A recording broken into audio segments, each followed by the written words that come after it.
Berlatar di Jepang pada era Meiji atau sekitar abad ke-18, kisah diawali dengan memperlihatkan perang saudara antar dua kubu yang berbeda, di mana dari sekian banyak prajurit yang berperang, hanya Kapten Hajime Saito lah yang paling menonjol, paling santai, dan paling hebat di antara yang lain. Namun ternyata, kehebatan Hajime belumlah seberapa dibandingkan dengan satu orang yang selalu beraksi sendirian tanpa bantuan. Dialah Rurouni Kenshin aka Samurai X atau biasa dijuluki sebagai Hitokiri Batosai, seorang pembunuh bayaran terhebat dalam sejarah yang saat ini ikut berperang dan mampu membantai satu batalion musuh hanya sendirian saja.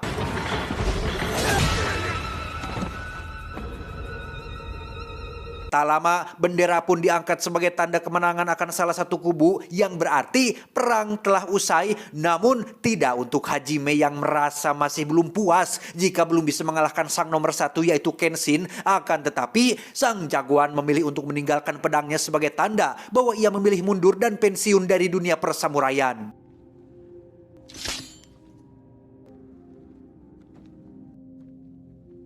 Tak lama setelah semua orang meninggalkan zona perang, ada satu prajurit yang ternyata masih hidup bernama Jin-e yang memiliki bola mata dengan corak yang tidak konvensional, yang memang ia adalah satu dari sekian banyak samurai yang menguasai teknik Isukumi atau kemampuan untuk memproyeksikan energi chi di dalam tubuhnya melalui tatapan mata, yang efeknya hampir sama seperti hipnotis, namun akan membuat lawan mengalami kelumpuhan sementara.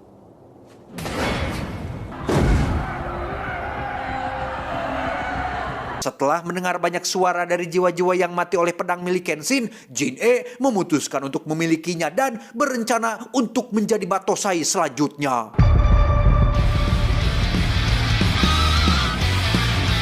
Dan inilah Rurouni Kenshin.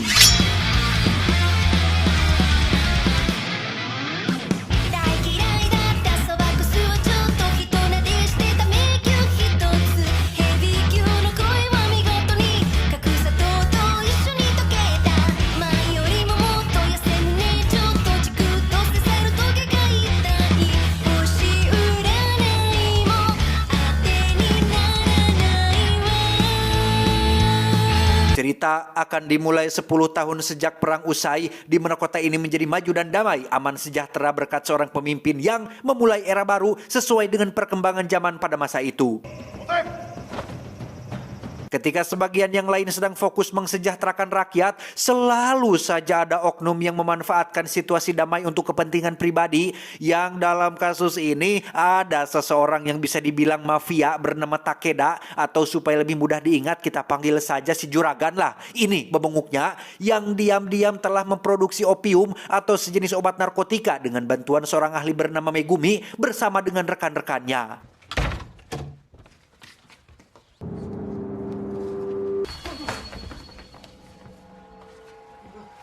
Dan ya, si Juragan pun menyuruh pasukan pribadinya untuk menghabisi semua rekan Megumi dengan maksud untuk meminimalisir bocornya informasi opium ini, di mana hanya Megumi lah yang tetap dibiarkan hidup karena hanya dialah satu-satunya orang yang tahu bagaimana cara membuat opiumnya, sementara satu rekannya berhasil kabur. Namun si Juragan membiarkannya pergi dan menyuruh satu anak buah spesialnya untuk mengejar dan menghabisi pekerja tersebut. Keesokan paginya, pekerja itu pun ditemukan sudah tewas tergeletak di jalanan dengan sebuah kertas bertuliskan Batosai, sehingga Hajime yang saat ini menjabat sebagai kepala polisi pun langsung mendatangi kediaman si Juragan untuk meminta keterangan terkait kematian satu pekerjanya tersebut. Sebagai seseorang yang merasa berkuasa dan punya banyak uang, si Juragan pun menolak bersikap kooperatif, di mana ia justru malah menunjukkan puluhan prajurit pribadinya yang semuanya memiliki latar belakang sama yaitu samurai, karena setelah perang berakhir, para samurai ini tidak mendapatkan tempat di masyarakat, sehingga si Juragan pun sengaja menampung mereka semua, termasuk menjadikannya sebagai anak buah setianya. Tak lama setelah Hajime pergi, si Juragan langsung mendapat kabar buruk tentang Megumi yang berhasil kabur, di mana ia segera menugaskan satu anak buah spesialnya yaitu Batosai palsu yang tiada lain adalah Jin-e, yang saat ini bekerja untuk si Juragan untuk segera menangkap dan membawa Megumi kembali hidup-hidup. Tak membuang waktu, Jin langsung mendatangi kantor polisi tempat Megumi bersembunyi, di mana ia yang masih ngaku-ngaku sebagai Batosai pun langsung membantai habis semua petugas polisi tanpa tersisa satupun. Sedangkan Megumi sendiri berhasil kabur melalui jalan belakang.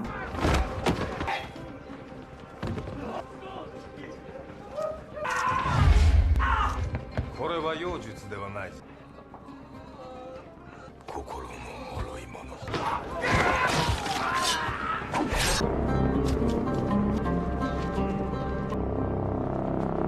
Kembali pada jagoan kita semua yaitu Kenshin yang baru tiba di kota setelah 10 tahun menghilang dari peredaran. Di mana saat ia baru selesai beli cilok di festival, Kenshin tak sengaja melihat selebaran tentang seorang buronan dengan julukan Batosai si pembantai tepat saat muncul seorang wanita bernama Kaoru yang langsung menuduh Kenshin sebagai buronan gara-gara membawa pedang, sehingga Kenshin pun langsung menjelaskan bahwa pedang miliknya adalah pedang dengan mata terbalik alias pedang khusus yang tidak diperuntukkan untuk membunuh.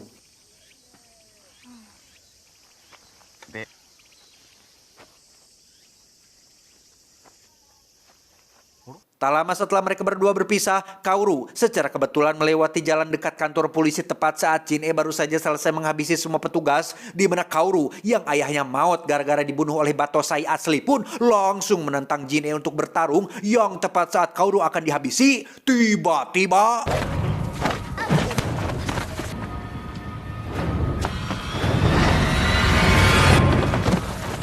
ya, dari kegesitan dan bekas luka X pada pipi Kenshin, Jin bisa langsung menebak jika orang yang ada di hadapannya saat ini adalah sang legenda yaitu Batosai asli. Hal itu semakin diperkuat ketika jurus hipnotisnya tak mempan terhadap Kenshin yang punya energi chi sangat besar, sehingga daripada membuat dirinya celaka, Jin memilih untuk membiarkan mereka berdua pergi tepat saat para petugas baru muncul di lokasi. Untuk menghindari petugas, Kaoru pun membawa Kenshin ke tempat tinggalnya yang merupakan sebuah tempat perguruan pedang yang didirikan oleh mendiang ayahnya, tanpa Kaoru sadari bahwa orang yang sedang bersamanya saat ini adalah Batosai asli yang sudah menghabisi ayahnya dulu.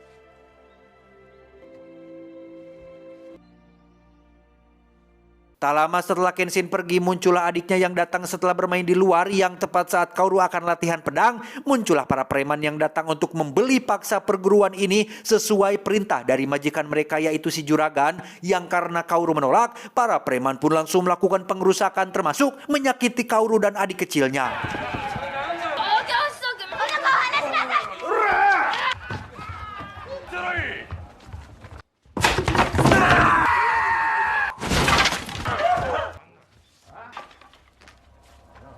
Dan ya, para preman termasuk Kaoru pun sempat terkejut oleh kemunculan Kenshin yang datang seorang diri meminta dengan sopan dan santun agar mereka segera pergi. Namun karena para preman menolak, Kenshin terpaksa harus menggunakan tangan kosongnya untuk menghadapi mereka semua.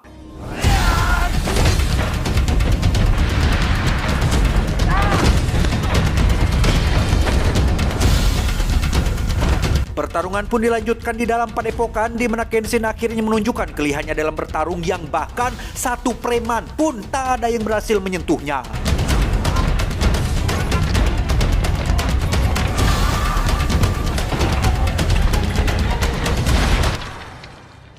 Karena mereka masih keras kepala, Kenshin terpaksa mengeluarkan pedang mata terbaliknya sembari mengungkapkan jati diri yang sesungguhnya. Di mana hal itu cukup membuat Kaoru terkejut bahwasannya orang yang sedang menolongnya saat ini adalah orang yang sudah membuat dia dan adiknya menjadi anak yatim. Namun setelah melihat sosok Kenshin yang sudah berubah, Kaoru tidak mengikuti hawa nafsunya untuk membalas dendam atas semua perbuatannya di masa lalu.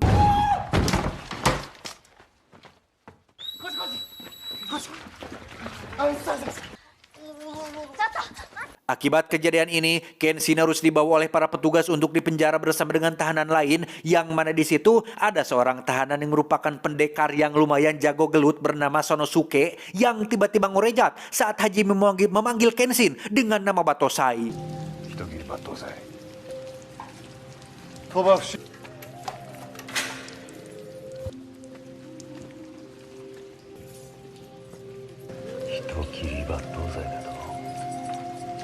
Karena dulu Kenshin kenal dekat dengan Laksamana, Kenshin pun dikeluarkan dari penjara dan dipertemukan langsung dengan Bapak Laksamana yang menjadi pimpinan tertinggi di kemiliteran Jepang.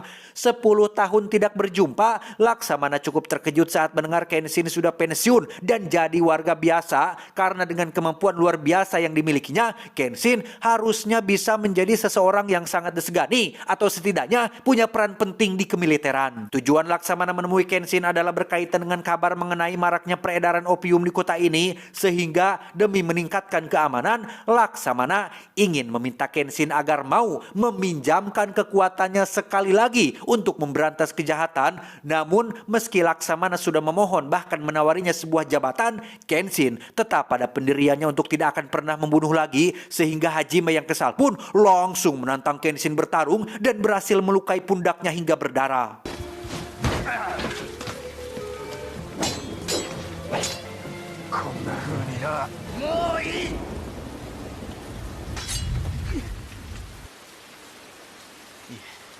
Setelah dinyatakan tidak bersalah, Kenshin pun dibebaskan dari hukuman, di mana Kenshin benar-benar sangat terkejut saat melihat Kaoru datang menjemput, bahkan menunggunya di tengah hujan. Yang dari sekian banyak kata yang terucap, Kenshin sangat amat terharu saat Kaoru mengatakan bahwa dia tidak peduli dengan siapapun Kenshin di masa lalu. Yang terpenting sekarang, Kenshin sudah bertobat, berubah, dan harus tetap menjadi orang baru yang lebih baik.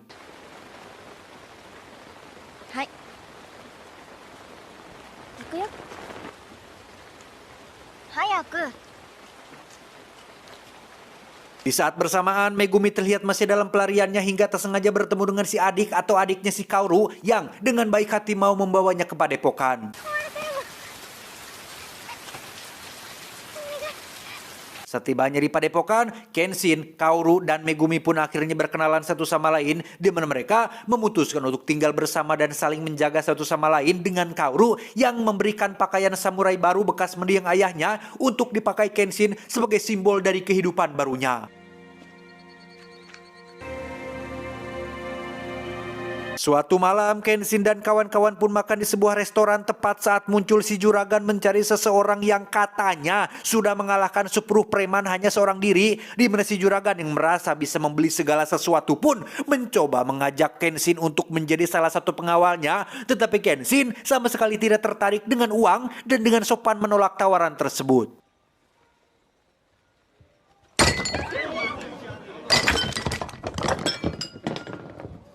Tak lama muncullah Sanosuke, si pendekar pedang kuda yang dengan sombongnya mengklaim bahwa dirinya jauh lebih hebat dari Kenshin Shibatosai, sehingga apabila Sanosuke senilai dengan uang yang si juragan tawarkan, maka ia harus mengalahkan Kenshin tepat disaksikan oleh semua orang. Himura Battosai-san yo. こいつに勝ったら俺を雇うってのはどうだ? Bermodalkan Zanbato atau pedang pembunuh kuda yang beratnya hampir 50 kg, jelas Sanosuke bukanlah petarung sembarangan yang bisa dianggap remeh sangu, sehingga Kenshin yang selalu berusaha menghargai lawan pun mencoba untuk bertarung dengan serius tanpa akan menyakiti lawannya sedikit pun. Setelah beberapa kali percobaan, Sanosuke akhirnya capek sendiri, apalagi ketika Kenshin mengatakan tentang harga diri yang pada intinya Sanosuke tidak pantas bekerja untuk seseorang seperti si juragan, sehingga Sanosuke pun langsung menghentikan pertarungan dan menyuruh semua orang untuk segera bubar.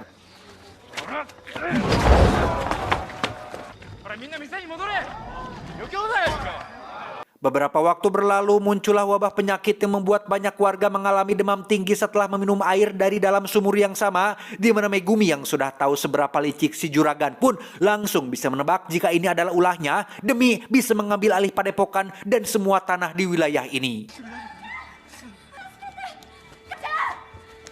Sanosuke yang juga tinggal di kampung ini pun tak sengaja bertemu dengan Kenshin dan mau tidak mau harus mengesampingkan egonya dulu, yang karena Megumi bergelut di dunia medis dan obat-obatan, ia pun langsung mengkompakkan Kenshin dan kawan-kawan agar segera mengumpulkan bahan-bahan yang diperlukan untuk mengobati semua warga yang sakit.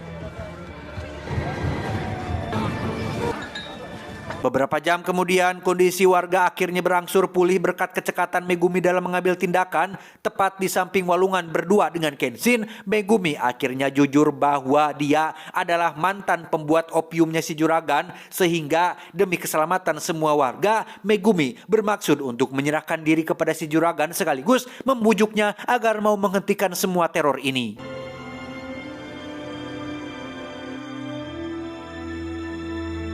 Tak lama setelah Megumi pergi menyerahkan diri, Kenshin menjadi kepikiran dengan nasib Megumi yang dengan begitu beraninya mengorbankan dirinya sendiri demi semua orang.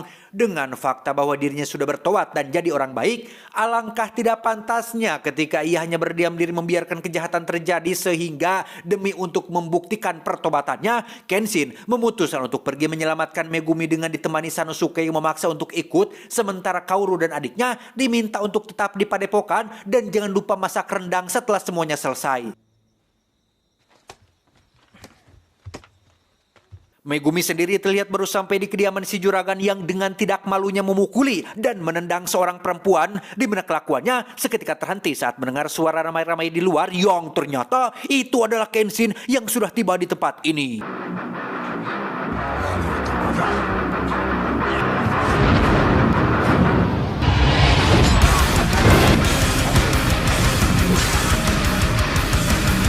Dengan pedang mata terbaliknya, Kenshin berhasil menumbangkan para samurai meski hanya menciderai mereka saja, yang karena si juragan terus melemparkan uang-uangnya, para samurai yang sebenarnya takut terhadap Kenshin pun terpaksa bangun lagi demi bisa memiliki semua uang tersebut.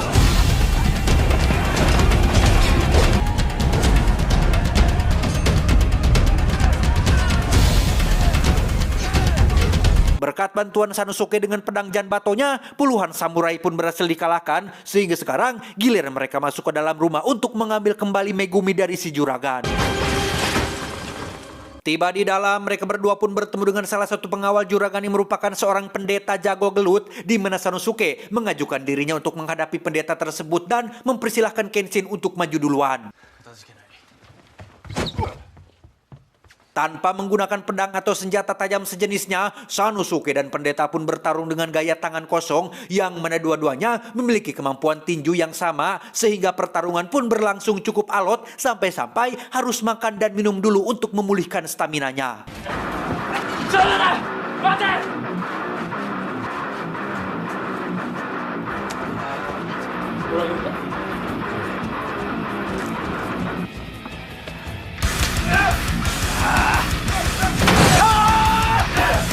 Terlalu banyak buang waktu, Sanosuke pun mengerahkan sisa energinya untuk bertarung dan menggunakan bantingan serius untuk mengalahkan si pendeta.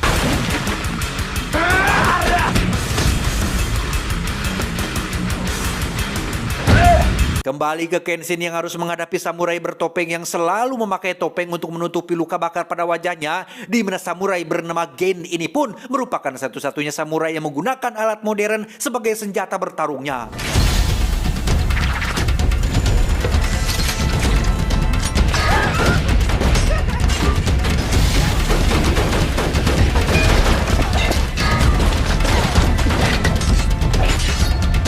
Melihat Kenshin memakai pedang mata terbalik membuat Gen menjadi semakin emosi seolah dirinya tidak berbahaya, yang karena Gen terus melakukan serangan beruntun, Kenshin pun mulai sedikit serius dengan pertarungannya dan berhasil menang tanpa membunuhnya.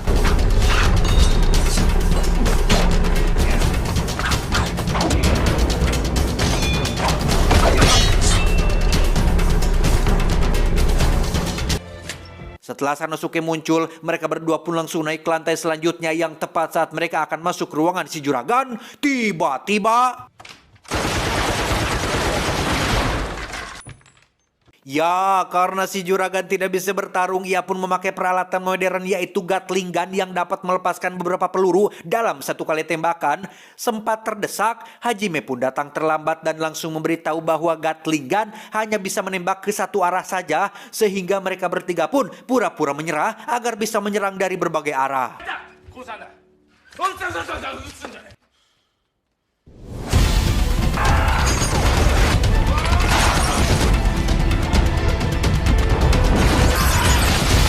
Juragan akhirnya kena mental setelah Kenshin mengacungkan pedangnya tepat di depan bebenguknya. Yang tak lama setelah mereka berhasil menyelamatkan Megumi, ia pun memberitahu Kenshin untuk segera pergi ke kuil di tengah hutan karena saat ini Jin-e sedang menculik Kaoru untuk dijadikan sandranya.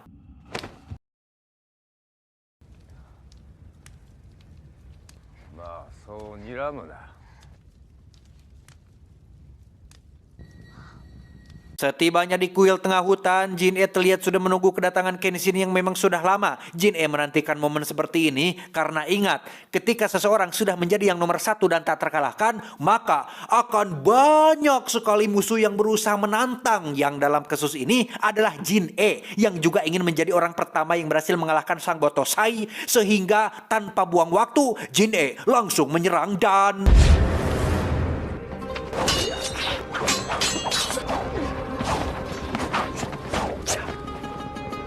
Kali ini, Kenshin nampaknya akan cukup kesulitan untuk menang karena Jin-e tidak seperti samurai-samurai kroco sebelumnya yang hanya menggunakan jurus itu-itu saja. Di mana hal itu terbukti ketika Jin-e berhasil mengecoh Kenshin dengan cara memindahkan pedangnya dari tangan kanan ke kiri dan sebaliknya sehingga...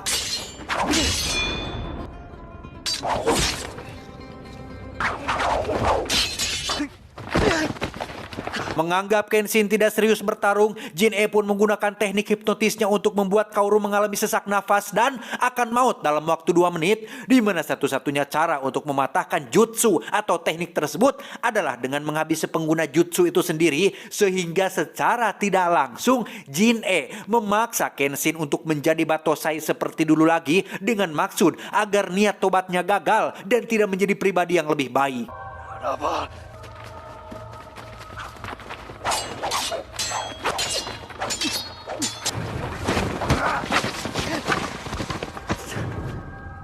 Melihat Kaoru sudah engap-engapan membuat Kenshin akhirnya tidak punya pilihan lain lagi selain harus menjadi sosok yang sudah lama ia kubur, di mana Kenshin seketika mengeluarkan aura atau vibes berbeda yang langsung membuat Jin-e bersemangat.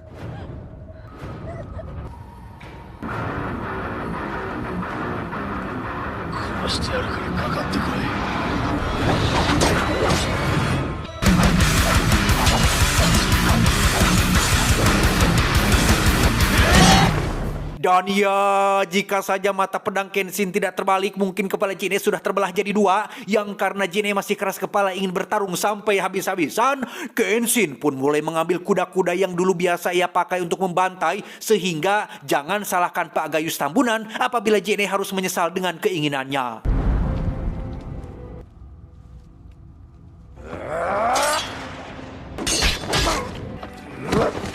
Tepat saat Kenshin akan menghabisinya, Kaoru tiba-tiba berteriak pertanda ia sudah pulih dari jutsu tersebut berkat kekuatan hatinya yang tidak ingin melihat Kenshin menjadi seperti dulu lagi, di mana Jin-e masih saja tidak menyerah meski Kenshin sudah menjelaskan bahwa sendi tangannya sudah cedera dan mustahil bisa menang. Namun ternyata Jin-e tidak bermaksud menyerang Kenshin melainkan menghabisi dirinya sendiri karena malu sudah terlanjur berbuat sejauh ini.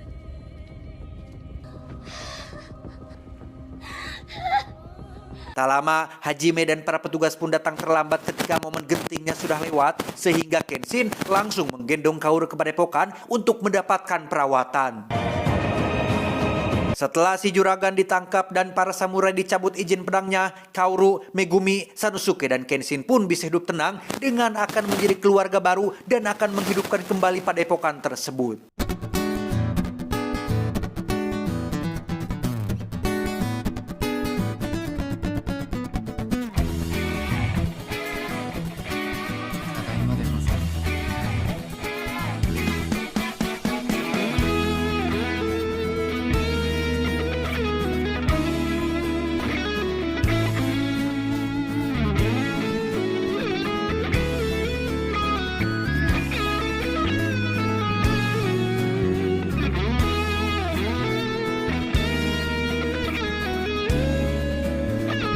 Tamat ending yang cukup membagongkan.